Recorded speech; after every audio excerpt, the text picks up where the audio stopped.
Hello. So my name is Matt Marzillo. I am a partner engineer here at Snowflake.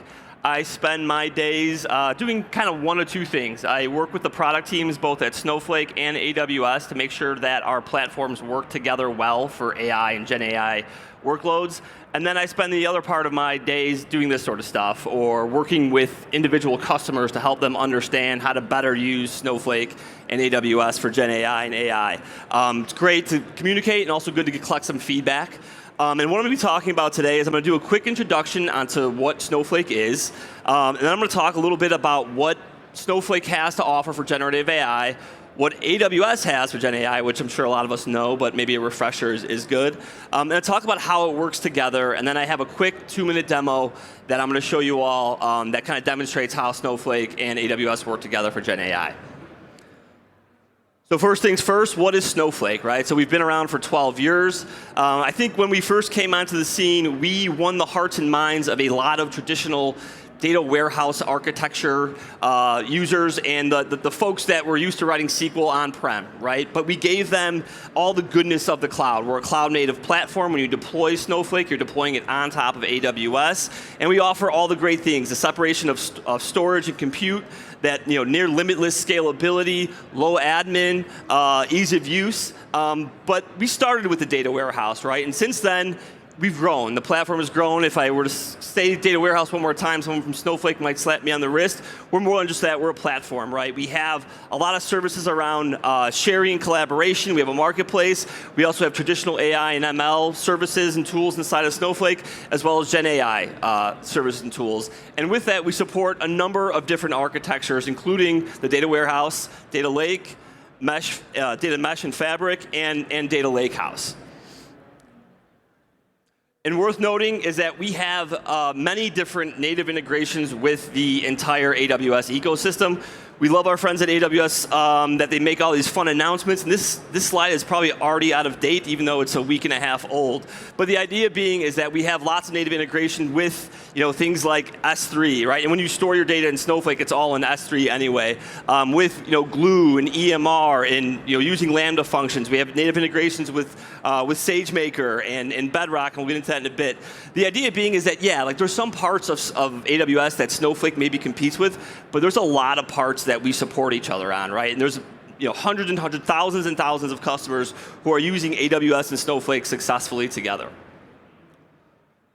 Okay, let's start talking about Gen AI here, and we'll start with a quick introduction on, a review on what AWS has for their Gen AI stack, right? So starting at the bottom, we saw the keynote yesterday, right? They have all the great infrastructure, the Trainium, the inferential chips, Nitro, and everything's built on top of that, right? You have the Bedrock service with all the great foundational models that are baked into there.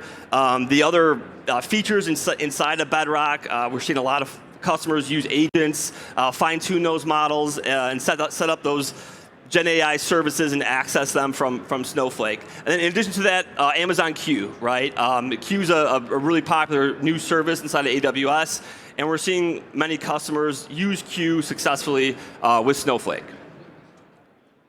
So now for what Snowflake has for generative AI, right? So Snowflake is truly a SaaS platform, right? So we don't necessarily have different services, but rather we have features and functionality inside of Snowflake. And any feature or functionality in Snowflake that's branded as Cortex, that's a Gen AI feature or functionality, right? So similarly, it starts at the bottom. We have LLMs inside of Snowflake. So you have the ability to use our own homegrown Gen AI models that we built, the Arctic family of models. We have NVIDIA models. We have Llama models. And with those, we have really simple, easy to use functions, right? Calling something like a complete function or a summarized function, point to a model, use your Snowflake data as context, and get some summarization from an unstructured data set that you have inside of Snowflake. Or you can fine-tune those models, right? Those models inside of Snowflake, you can fine-tune them with your Snowflake data if you have labeled data, and now have a smaller, more compact, efficient model inside of Snowflake. Built on top of that are these two services that are really growing in popularity, and that's Cortex Search, which is our RAG service, and Cortex Analyst, which is a similar experience but for structured data. So Cortex Search is for unstructured documents, right? So you have some unstructured documents sitting inside of Snowflake.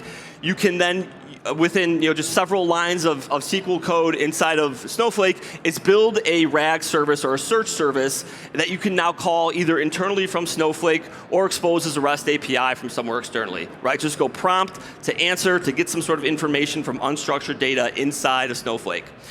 Cortex Analyst is a similar experience from a user perspective. It's a different architecture. It's not a RAG architecture, but it's for structured data, right? The idea is that you can very simply set up the service inside of Snowflake on your structured data and then be able to prompt that service and get information or effectively get the data from Cortex Analyst along with the SQL code that was generated as part of it. Cortex Analyst is a bit of a differentiator for us, right? And I know what you're thinking. It's like, well, that kind of sounds like a Copilot, right? We have a Copilot, so when you're inside of our UI, you can generate SQL code and use that Copilot functionality. But a Copilot functionality, the accuracy expectation is relatively low, right? 60 or 70% accuracy in a Copilot's good for a developer, right? But for analysts, it's different. It's got to be 95% plus, right? And that's what we see with Cortex Analyst, because when a business user is using Analyst, their expectation is that we get the right answer almost all the time, or all the time. And that's why we're seeing a lot of popularity with Cortex Analyst. In addition to that, we have a studio experience, right? So we have UI. You can build all this with code, or you can use the UI. We also have a document AI experience, so you can take your scanned documents and then use generative AI to parse out that information and put them in structured tables inside of Snowflake. I like this little blue box on the side because we're at a point now where it's like, okay, what are we really seeing in production with generative AI? And this is what we're seeing, very honestly, inside Snowflake with our customers. And I know there's 3 use cases there, but it's really 2, right? So automated BI and conversational assistance is basically being able to simply chat with your data. So setting up Cortex Analyst or Cortex Search, doing that automatically, or doing it rolling your own inside of Snowflake if you want to, and then easily chatting with your data and getting information from your data. That's a popular use case. And then another one, which is, it's not the most sexy use case, but it's getting a lot of value for our customers, it's batch processing of text data, right? So a lot of customers have this unused or underused unstructured data sitting in Snowflake, and they want to kind of get some information from it, summarize it, synthesize it, and expose that to their end users however they're used to seeing data, whether it's in a dashboard or an application. And that's how we're seeing a lot of our customers already productionalized Snowflake and Cortex for Gen AI. Okay, so this is all good. I talked a little bit about what AWS has. I talked about what we have. And it's like, okay, well, what do I do where, right? If I have Snowflake and I have AWS, it seems like there's some kind of conflict there. And that's a question we get a lot, right? And there's sort of 2 sides to this story, right? The first side is, if you're orchestrating from Snowflake, right? Let's say you want to use Snowflake data as context, but you've decided that, hey, wait a second, I want to use some models in Bedrock. I want to use Claude. I want to use the Anthropic models. That's okay, right? It's really easy to set up an external access connector to securely and easily connect to any sort of external service, including Bedrock. And then with that, you can simply wrap a function around it. And then you can use something like Streamlit, right? So Streamlit's an application development framework inside of Snowflake, or you can do whatever inside of Snowflake, tasks, streams, and then access that Bedrock model right from Snowflake. And the architecture really is just this simple, right? So you have Snowflake in blue here, which is deployed into AWS. These first 3 purple boxes are just kind of getting your data ready. Then all you do is you set up this Snowpark external access integration, which securely connects. You can use IAM role to authenticate there, wrap a function around it, and expose it via Streamlit app, right? So now what you're doing is you're using your Snowflake data as context, and then the Bedrock model is putting back completion or instruction with that Snowflake data and whatever prompt you provided. So that's orchestrating from Snowflake. The other side of it is, let's say you want to orchestrate from the AWS side, right? Let's say, and I love when the PowerPoint slides do this thing where it like messes the numbers up, so just follow along. But the idea is we have a lot of customers using agents for Bedrock, right? So they're orchestrating inside of AWS. They have an agent in Bedrock, but they want to make sure that the Snowflake data they have is part of that Bedrock agent workflow, right? So rather than having to kind of pull all their data out of Snowflake and into another AWS service, what you can do is you can set up one of those services, Cortex Analyst or Cortex Search, and include that as a Lambda action item in your agentic flow inside of Bedrock, right? So the idea being here is that you would have your agent that's doing the brokering, that's using an LLM inside of AWS, inside of Bedrock, and then it has maybe multiple different action items that it's picking from, and one of them could be an action item that's pointing to Cortex Search or Cortex Analyst. We're saying that the interface here is a Streamlit application in Snowflake. That could be anything, right? Any sort of application you have. It points to that Bedrock agent, and the Bedrock agent brokers all the decisions, including calling services inside of Snowflake. That. So we talked about agents in Bedrock and how we're seeing customers connect to Snowflake analysts and search from there. But Q is also a new and growing popular service for connecting to Snowflake, right? The idea being is you want to set up one of these Copilot Q for business applications, but you have your data inside of Snowflake. How do I do that? Well, it's really easy. You set up a plugin inside a Q that allows you to connect to Snowflake Cortex. And really, it looks just this simple, right? It's a REST API. Right here, we're showing the Cortex search, a very high-level Cortex search architecture. You set up the REST API REST API connection from Amazon Q using OAuth, and you're able to connect to Snowflake as a service, not as a data source, but rather as a Gen AI service that you set up inside of Snowflake. And let's take a look at what that looks like. So we have the use case we have here is just Airbnb listings, right? So unstructured Airbnb listing data. And it's simply from lines 9 to 22 here. We're setting up a service inside, a Cortex search service inside of Snowflake, right? So we have some unstructured listing underscore text data. We're setting up a service. We're saying on the back end, we want to update those embeddings every 1 hour. So it's going to take care of the back end of that RAG architecture for us, making sure that we have all the unstructured data embedded. And then what we do is we come here into AWS. We're setting up a Lambda function with an API gateway to handle authorization to the service. The really good news about this is you don't have to do this anymore. Just 4 days ago, we worked with AWS to set up the integration where this is no longer required in order to integrate to the plugin, and we'll show you how. So if you come back into AWS, we're in Q for Business. You go into a Q application right here. Click on Plugins.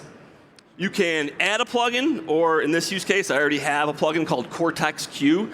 And I'm going to click Edit here and just show you what you have to do. And all you have to do is set up this open API schema. It's pretty copy and paste. You have to plug in your URL for your Snowflake account, define a few parameters on like what that search service was. We call it Airbnb service. And you handle OAuth as a way to authenticate from Q into Snowflake. So you can see here, we're calling the Cortex Q plugin that we just set up, right? We've already authenticated. I send a prompt to that plugin, and now what's happening that I mentioned that the Cortex search service handles the back end, creating the embeddings. It also handles the front end, right? So it's going to embed that prompt. It's going to find similar records. It's going to find those chunks, and then populate them back into the Q application. So you see here, we looked for 2-bedroom listings, and we found 3 listings that are 2 bedrooms, and this is all connecting to Cortex Q. So it's connecting to that service, it's using that plugin to connect to the service that we built inside of Snowflake. Okay, that's it. A few calls to action. If you're looking to get started, if you already have a Snowflake account or you want to set up a trial, I always say go to quickstarts.snowflake.com and just search for Amazon or AWS. We have dozens of different quick starts that usually take less than an hour to test this stuff out, right? That's very real, and a lot of customers are using it. Also, we have a demo showing how to set up a Bedrock agent workflow. If you follow this tiny URL right here, that's a workshop that was published by AWS that's available. Also, there's a team of people like me at Snowflake and at AWS. We love working directly with customers. If you already have an account team, please hit them up. Tell them to get in contact with us. We'd love to. Our booth is 714, just maybe a few hundred feet that way. I'm going to be around there today and tomorrow. We have a lot of people around there today and tomorrow. Please don't be shy. Stop by, say hello, ask questions, tell us how it's going. And thanks, and have a great re:Invent.